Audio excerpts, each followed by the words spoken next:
My name is Paul Wolliver. I'm the owner of Pinellas Power Products. I'd like to take a few minutes to explain why my extended run fuel kits are safer and better than the through the cap system. For the purpose of this conversation, there are two types of generator. There are generators that have the fuel tank vent in the cap and generators that have the fuel tank vent inside the generator or inside the tank. And you'll notice the quick way to spot them is there is no vent in the cap. Typically 2200 watts and below will have a vent on the cap, and above 2200 watts will have the vent, where I'm going to show you later, in the fuel tank itself. The through the cap system will function on the ones that have the vent in the cap. They won't function really well, but they will function.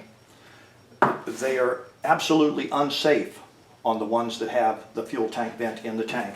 And let me take a few minutes to explain why. This is a drawing of the basic generator configuration that does not have a vent in the cap.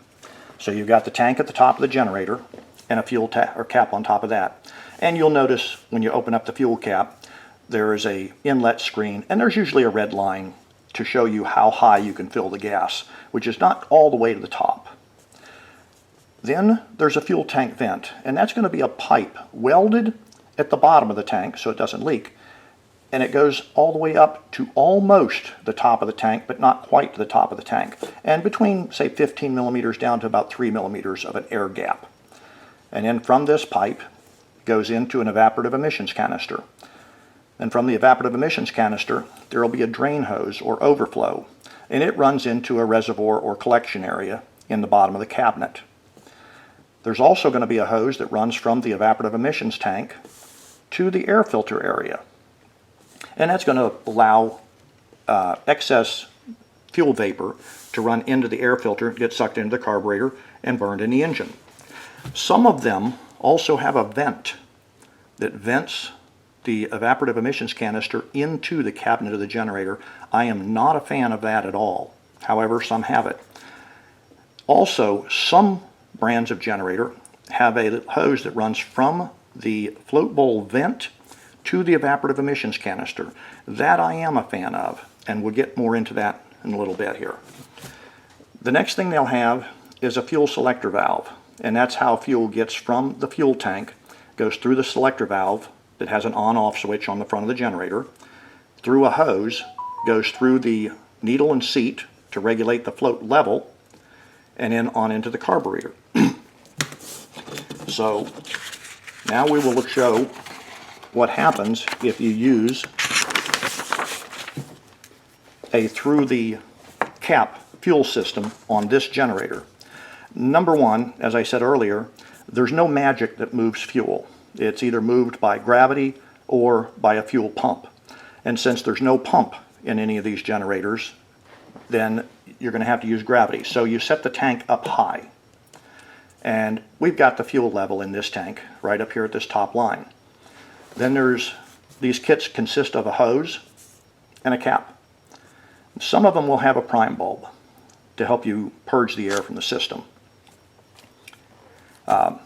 So you would pump the prime bulb until the prime bulb gets firm, and then you would go ahead and start the generator.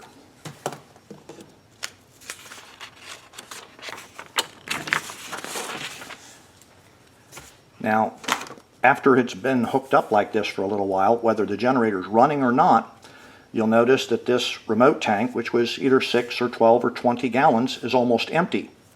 And the stock 3 or 4 gallon tank is almost full. So where did this fuel go? Well, it's just like the person who's overfilling the fuel tank. He didn't pay attention, he didn't stop adding gas when it was full. It keeps adding gas to it. What it did was it overfilled or overflowed above the vent tube, went from the vent tube into the evaporative emissions canister, then through the overflow into the containment or reservoir area in the bottom of the cabinet. Some of the fuel, hopefully, went from the evaporative emissions canister into the air filter area. The rest of it, unfortunately, is now puddling on the ground. If you had a line between your float bowl vent and your evaporative emissions canister, hopefully some of the fuel would run through this hose, overfill the float bowl, and flood the generator out, and it would stall. That way you don't have spark and an engine getting hotter and hotter with gasoline all over it, and hopefully you'll avoid a fire. If it doesn't have this hose here, it's going to keep on running until it ultimately either somebody spots the problem and shuts it off, or it catches fire and burns. Either one is not a safe situation. Here's how I handle this.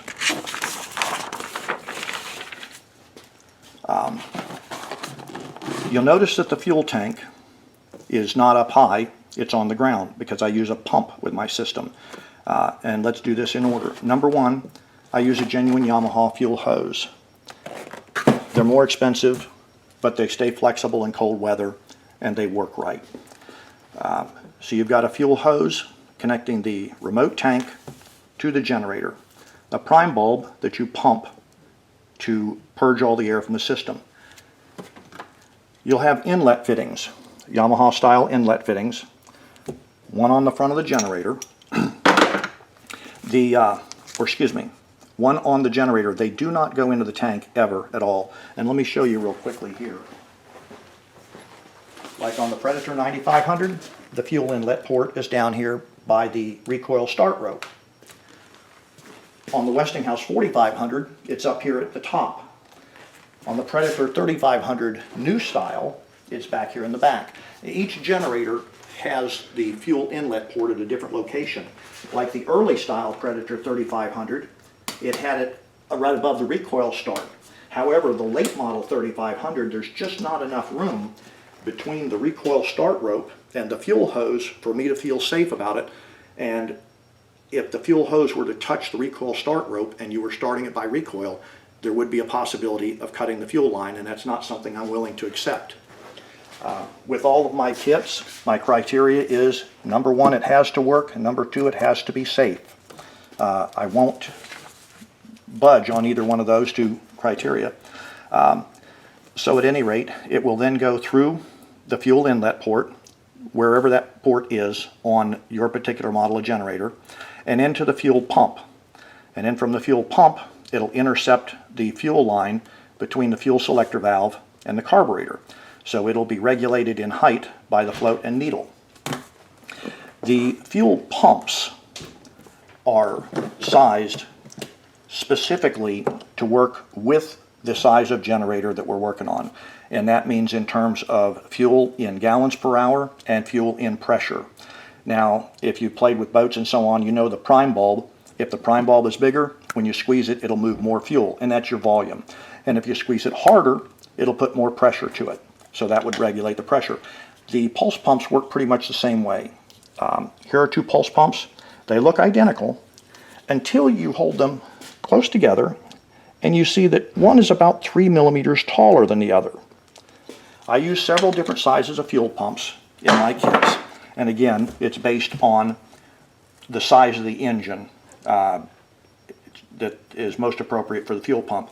Then we control the pressure by the pulse port and the PCV valve, which controls the pressure on the push side of the diaphragm.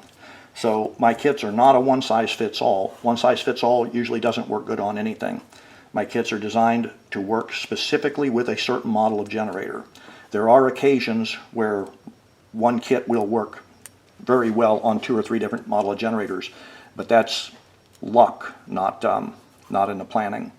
At any rate, with this system, if the generator stalls for any reason, the fuel pump stops pumping. Problem solved. There is never a fuel backflow into the tank because depending on the model of generator, there's either a check valve here or the fuel selector valve must be moved to the off position in order to run it off of the remote tank, so that you never have a problem with the fuel overflowing. At any rate, I hope that clears up some things, and thank you for your time.